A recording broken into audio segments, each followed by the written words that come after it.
Imagine forcing someone you love to watch you decay, to see your body physically break down while knowing neither of you can stop the process. This is the exact uncomfortable position William Shakespeare creates in Sonnet 73. In the poem's first 4 lines, the first structural quatrain, the speaker frames the end of his life as the season of late autumn. He points to branches where yellow leaves or none or few do hang. It is a blunt self-assessment of his fading youth and the physical decline that has left him weathered and stripped bare. He then describes these bare branches as ruined choirs. This maps the wooden limbs of freezing trees directly onto the architecture of abandoned, decaying churches. And just as those physical church choirs sit empty, the branches lack the sweet birds that once sang there. The speaker is acknowledging his own loss of voice, the reality that his creative energy and youthful vitality have gone quiet.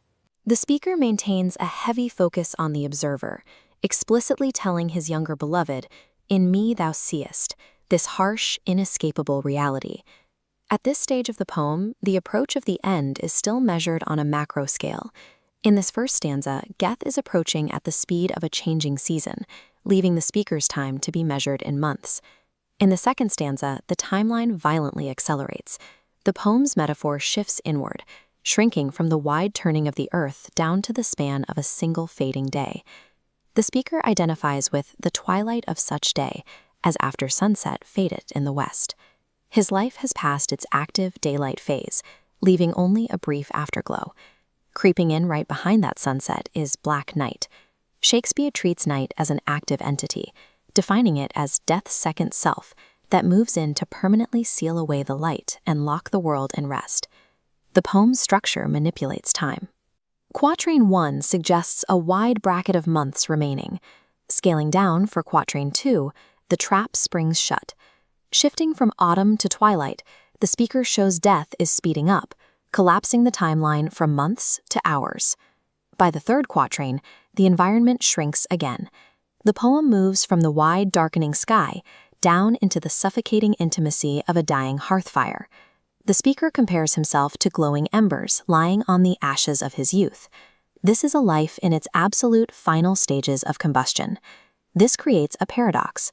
The very wood that fueled the fire's brilliant heat has burned down into the bed of ash that is now suffocating it. The fire is being consumed by the same material that once nourished it.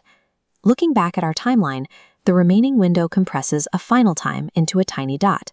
We have gone from the months of autumn to the hours of twilight, down to the fleeting minutes of a dying fire. The architecture of the sonnet enables this escalation. By using 3 distinct 4-line blocks to repeat the metaphor on increasingly shorter timescales, the poem mimics the rising panic of time running out. By the end of this third quatrain, Shakespeare has systematically stripped away the illusion of delay. The listener is left face to face with an immediate, impending death. This brings us to the concluding couplet and the ultimate question: how does the beloved react when forced to witness this unstoppable decay? We might expect the younger partner to pull away in fear or self-preservation to avoid the pain of grief. Instead, the poet makes a radical claim. He asserts that witnessing the speaker's inevitable destruction actually strengthens the bond, serving as the catalyst that makes the beloved's devotion more intense. It is the psychological logic of scarcity. When a timeline is visibly shrinking, the immediate present gains infinite, desperate value.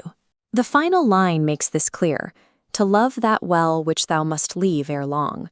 True devotion, within the emotional logic of the poem, requires the full acceptance that the subject will soon be entirely lost. The grim visual domains of the poem, the barren earth, the swallowed sun, the choked ashes, provide the undeniable evidence of loss required to reach this emotional conclusion.